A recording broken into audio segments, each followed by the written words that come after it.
Hi guys, James at Rampant Lion Reviews again for you today with another beer review. For this one, we are going to head over to America once again, and we're going to have a look at a beer from another brewery that I've never tried anything from before. So we're going to go to the state of Virginia this time, which is in the kind of DC area, about halfway up the East Coast, I guess you could say. We're going to go to a little place called Goochland to be specific, which is to the northwest of Richmond. And the brewery that we're having a look at today is one that has a really quite interesting ethos, quite different from the other breweries I've researched in recent times, and the beer that we're looking at is a style that I do quite enjoy, but it's not one that I get to review all that many of here on the channel. So fingers crossed this is another good beer. Hopefully it makes for an interesting review, and I hope that you guys enjoy my take on this one as well. So yeah, for this one we are going to go for the first time to Lickinghole Creek Craft Brewery. This particular beer is their Strawberry Hefeweizen. It comes in at 5.5% ABV, and I think you know what kind of beer this one is already. But yeah, we got this beer here in Sweden as part of the Tillfällig temporary assortment through Systembolaget, and it was released on the 14th of July 2021, if memory serves me correctly. Either that or it came out the week before on the 7th, I forget. But yeah, as I say, I've not had a Hefeweizen in quite some time actually. And it's been even longer since I had a Hefeweizen with strawberry in it. The only other one I can think of was from Fireside Brewery, Fields of Fire, over in Öland. And that was a really nice example, actually. So quite interesting that we got an American example of this style through the Tillfällig assortment. So yeah, curious to see how it turns out. Hopefully it makes for an interesting review, as we said. But let's crack on with the review then and see how we go. So as always with my reviews, I'll tell you a little bit about the brewery before we taste the beer. If you want to get straight to the tasting, just fast forward. All the usual links are in the video description below. That's the brewery website, the link to my other reviews that hopefully I can do in the future from Lickinghole Creek Craft Brewery. This is the very first time I'm trying one of their beers, as I mentioned, but there's all the usual social media down there. If you want to see more reviews, do please consider subscribing to the channel. The whole channel, of course, has a geography-based tagging system, so you can go into the homepage and search for beer based on country, city, state, county, province, prefecture, whatever it is you happen to be interested in. Do check out the playlist of beers from different countries. There is one there for all the American beers that I'm reviewing for you, and that's being added to whenever I get the opportunity. But as always, please do get in touch and let me know some of the other beers and breweries that you guys would like to see me review. It's always great to hear from you guys that are watching the videos, and the support that you show the channel is hugely appreciated. So anyway, on to my brewery notes then to tell you a little bit about Lickinghole Creek. So Lickinghole Creek Craft Brewery, as I've mentioned to you already, are based in Goochland, Virginia, which is to the northwest of the city of Richmond, a bit to the south of DC, of course, the American capital. But the brewery was founded back in 2011 by Lisa Pumphrey and Faris Lufti. So Lisa has a background in wildlife biology and law and environmental studies, whereas Faris originally studied finance and has an MBA, but he's a huge beer enthusiast at the same time, and it has been responsible for a number of the ideas behind many of the adjunct beers that Lickinghole produce. So he was previously involved in the Bucketheads restaurant and also in Old School Brewing Company as well, before they teamed up and founded their own brewery together. But the brewery itself sits on a 305-acre farm, and the company is centred around agriculture for beer production, which is quite cool. Normally you would kind of start the other way, if you like. You would start, you'd be a home brewer and you'd maybe buy a farm site, but these guys apparently did it the opposite way around. But they started off with a small half-barrel brew kit in the early days, but these days they're brewing on a 20 BBL system, and they've been expanding the fermentation capacity over the years. Apparently their biggest fermentation vessel is 80 BBLs, which is pretty damn impressive. But they grow a plethora of their own adjuncts, buckthorn and various different kind of spices and fruits and things like that. They grow a plethora of different adjuncts for their beers on site, and they also source their own water from a well as well, which is kind of interesting. There's a whole load of stuff on the website about the sustainability of this business and things, which is pretty cool. But you might notice that the name is a little bit unusual. So Lickinghole, apparently, a lickinghole is a very old term that apparently predates modern English, and this is a sort of translation of it, I guess you could say. But a lickinghole is a type of waterway that was rich in minerals, and it was popular for animals to drink from, and so the natives and then the colonials used to hunt there quite often. And it takes its name as well from the creek that runs through the hills of the farm. So yeah, kind of interesting. But the old looking symbols that you'll find on these cans as well, and on their bottles and stuff like that, they are their own rip-offs, as they call them, of the kind of labels and things that you would find, the stamps that you would find on the casks that were for beer in the 17th century. So pretty cool actually.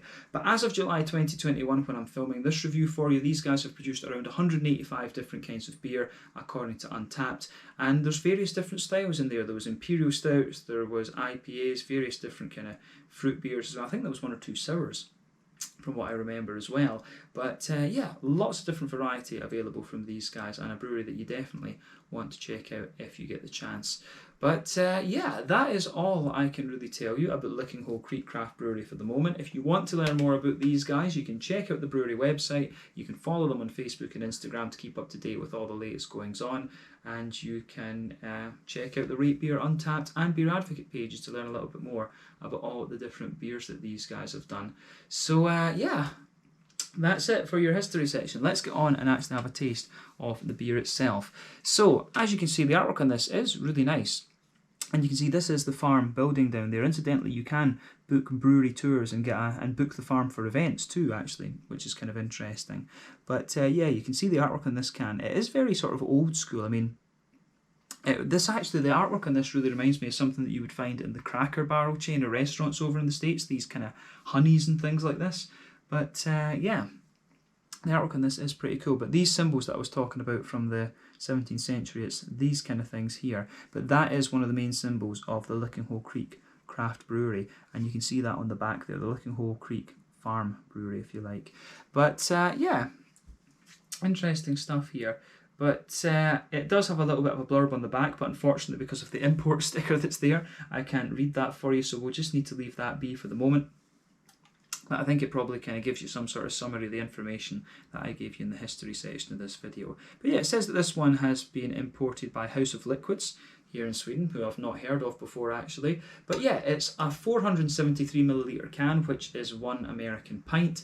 And yeah, it cost me, if memory serves me correctly, about 30 Swedish kroner, which is probably about $3.50 American, about €3, and maybe somewhere in the region of like £2.50 sterling, just so that those of you watching in different places have an idea of the price of this beer. But yeah, let's get this guy out and we'll get on with the tasting then. I'm very, very curious to see what this is going to have in store for us. A 5.5% strawberry Hefeweizen. It uses wheat from their own farm and also local strawberries. So yeah, let's go for it and see how we go. It does look really nice actually. So I think that's about 3/4 of the beer out of the can and into the glass. So let me just line that up again. So as you can see, this beer, quite an interesting colour to it, but before the head disappears, I would say that this beer has poured with about a 3/4 finger of a frothy, I would say cream coloured head. You can see that it's got a lovely kind of medium, almost amber colour to it. It actually looks quite similar to an IPA, to be honest with you, in terms of colour, but obviously not. It's a wheat beer, this one. So remember, the colour of your beer depends on 1, the type of malts that you use. This usually determines the magnitude of the colour of your beer. 2, the length of your wort boil. The longer you boil the wort, the more the sugar is caramelised, thus you get a darker colour of beer. And then 3, any adjuncts that you put into it, and 4, any barrel aging that you do will also affect the colour of the beer. Obviously, the strawberries are playing a little bit of a role in changing the colour of this one, because normally a Hefeweizen would be a very kind of bright yellow, but you can see here it's got a little bit more of an ambery tint to it because of the strawberries. But yeah, it certainly looks very nice. This is kind of similar in colour to the fruit Hefeweizens, the strawberry Hefeweizen that I mentioned from Fireside Brewery over on Öland. But yeah, certainly looks very, very nice, this one. It's got a bit of natural haze to it, as you would expect, but in terms of colour, I think it's fair to describe this one as a kind of rich, medium amber. I think that's probably a fair description of the colour. But yeah, you can see the head has faded away on this one, but overall it looks pretty nice. But yeah, if you think about the name Hefeweizen, if you know German, of course, Weizen is wheat, and Hefe is yeast, so it's basically the Hefeweizen, the name literally means yeasty wheat, if you like.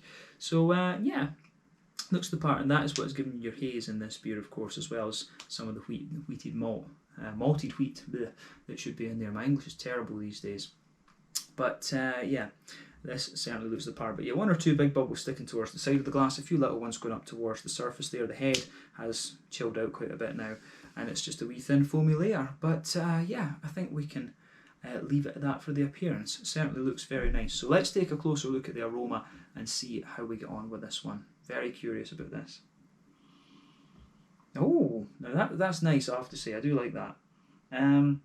So what I'd say about this beer, just on first impression, you know, when you think about a fruit Hefeweizen, you think, you know, it's going to be quite fruit forward. One of the things that's great about strawberry, in my experience, is that it's quite subtle. Even when you put, you know, when you put it in these big sweet Berliner Weisses and Goses and things that we're getting these days, strawberry is always one of the more kind of subtle characters, if you like, whereas raspberry and cloudberry and blackberries and all these things are a wee bit more pungent, have a bit more punch to them. Because this beer, just on that first impression, if I was to smell this blind, I don't know if I would pick up that it had fruit in it. It's actually the Weizen characters that come out of this one actually are pretty, you know, pretty punchy in a sense. So I like that about this for sure.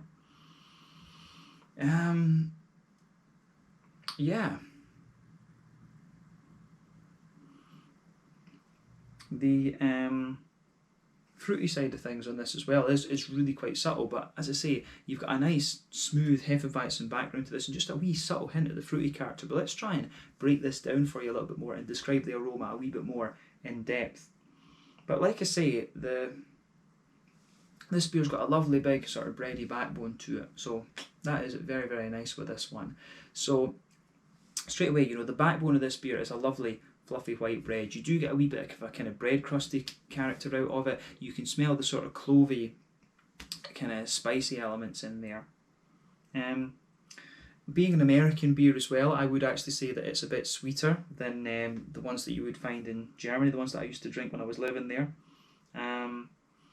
It's got a wee bit more of that kind of bubblegummy candy sort of thing. I've had a good few American wheat beers, but not in a long time, right enough. And they're basically just slightly more hoppy Hefeweizens, to be honest. But it kind of has a little bit of that vibe to it. You know, it's got a bit more, as I say, you've got that soft white bready backbone to it. You get a bit of bread crust. You can smell the smoothness of the wheat in this one. You get the banana. You get a bit of the clove, but you do get a fair wee bit of that kind of bubblegummy sort of thing out of this one. So it does, the more that you smell of it and the more your nose adjusts to it, this beer I think does develop a slightly more kind of candied vibe actually, which is kind of cool. But yeah, the malty backbone of this one is really nice, and it's interesting because you can just smell this sort of light, airy, juicy strawberry sitting on top of the wheat side of things. So yeah, I really like how it goes about its business, this beer.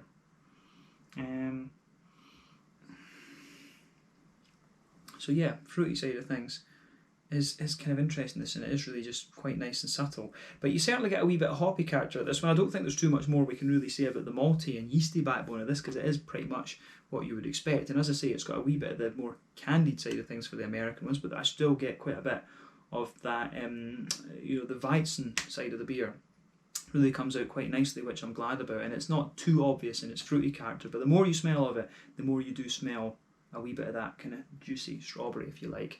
But certainly a wee bit of hoppy character to this one. There is a wee bit of a smooth earthiness there, but that's quite minimal. Nice, quite bright floral aromaticity. I'd be curious to know what hop they would have put in this, actually. Maybe, I wonder if they would have just put a little bit of Cascade or something in it, or if they imported some German hops for this. I don't know, but obviously if they're a farm, they may well grow their own. It didn't really say much about hop growing, actually.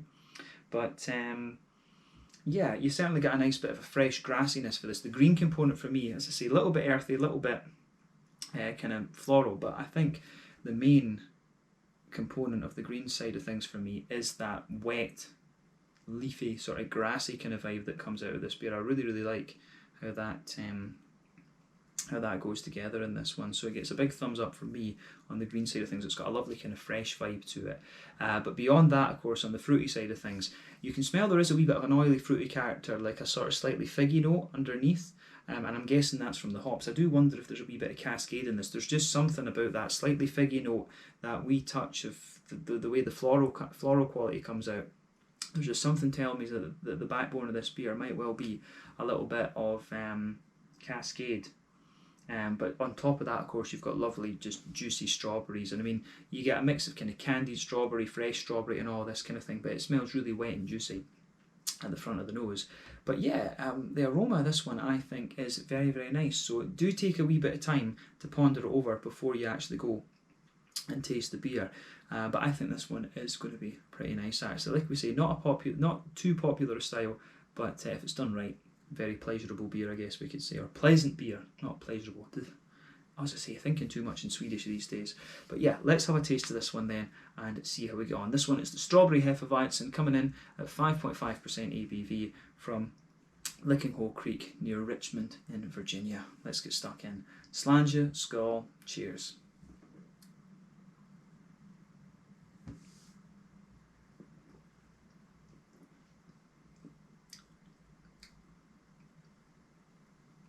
Yeah, that's a really nice summer beer, that. The aftertaste is really very nice of it as well. So I'm just going to say thumbs up to Lickinghole for this. I think it's quite interesting, this, for sure. It's got, it's one of these beers that, it doesn't really do anything surprising, but it's just well crafted. And these days, you can't really ask for much more than that.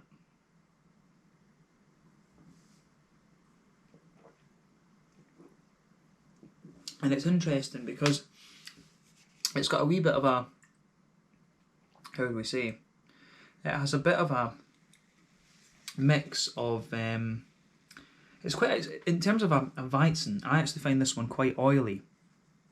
And at the same time, it's quite an oily, slick take on the Hefeweizen, because normally you would expect this beer to be a little bit more, you'd expect them to be a little bit, savoury is not the right word, but you would expect them to be a wee bit more kind of almost bready and dry in a sense, whereas this one is a little bit more oily and slick. But we'll come to that in the mouthfeel. We'll see how it evolves.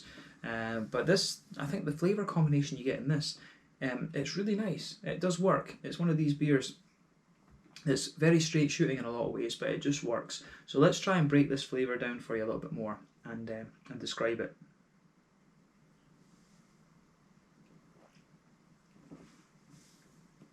So, middle third of your palate, and I guess the back third of your palate as well. The backbone of the beer is obviously that smooth, soft, white bready character in there. On top of that, you can feel the sort of doughy, yeasty notes that are giving you a little bit of the banana, that sort of candied banana. You're getting a bit of the clovey sort of note coming out of the beer, and that wee kind of clovey spice. But sitting on top of that, of course, you can feel the wheat in there, and for me, it's the bread underneath. You've got the banana kind of clovey thing in between, and then you've got the wheat sitting on top of it, giving you the smoothness, if you like it. That's, for me, that's how it kind of goes together, and that's in the middle third of your palate and the back third of your palate. So I certainly can appreciate how that goes together.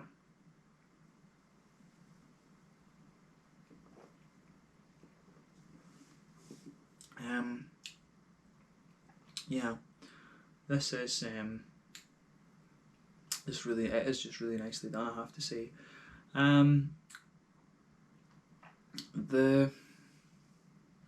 than that, I mean, on the malt basis, the thing is that you get one or two, if you go to the front half of that middle third of your palate, you get a wee bit of a woody undertone to it. And the further you go into the aftertaste, it certainly becomes a wee bit more kind of candied. You certainly get a wee bit more of a sort of candied vibe out of this one, which I certainly appreciate.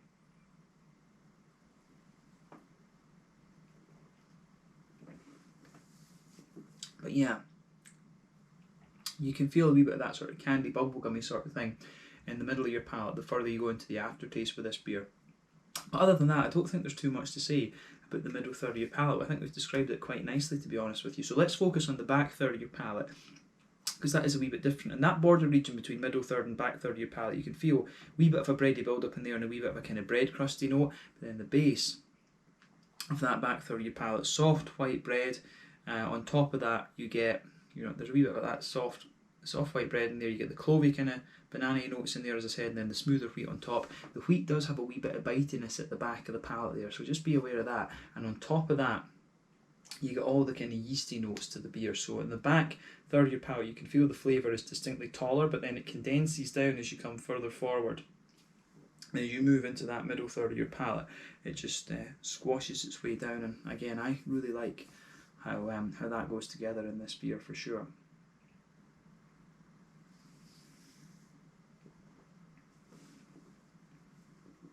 But yeah,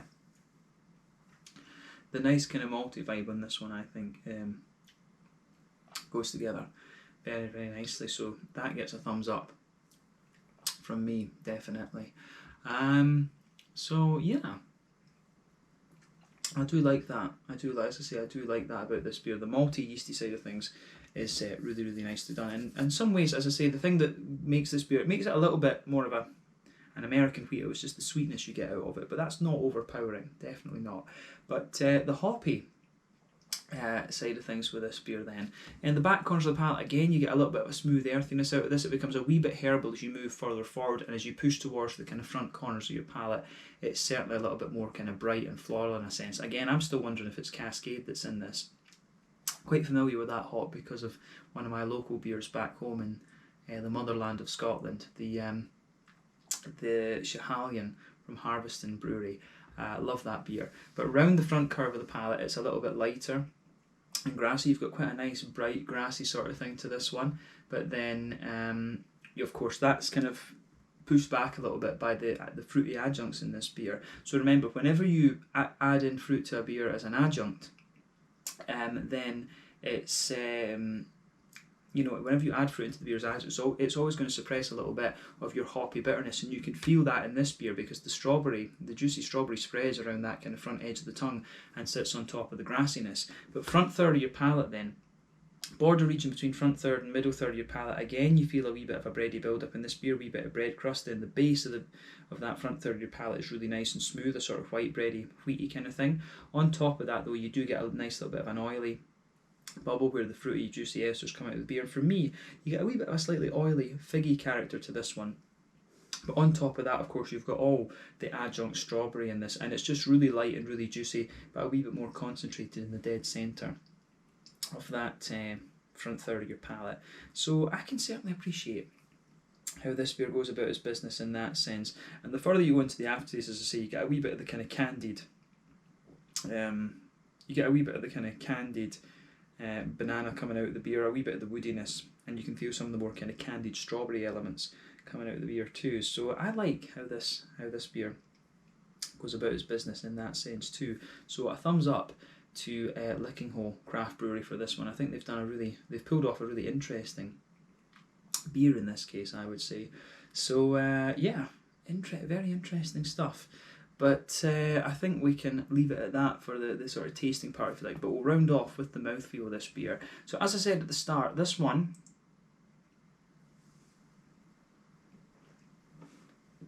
it's quite, for me it's one of the more oily Weizens that I've had, but it's got a lovely kind of sort of slickness to it at the same time, and it feels quite clean. You know, their own water obviously must be of very good quality because it has a wee bit of that cleanliness to it. I think water is always very important when it comes to brewing beer. It's often overlooked, which I think is a bit of a shame. But yeah, the way that this beer goes about its business from that perspective is very, very nice. So yeah, on that fruity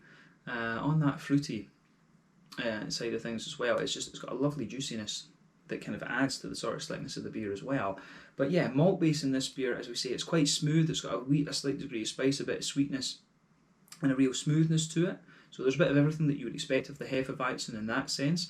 The hoppy side of the beer, I suspect this will be a fairly standard 10-15 IBUs. It feels a bit more like 10 just because of how easygoing this beer is, if we can say that.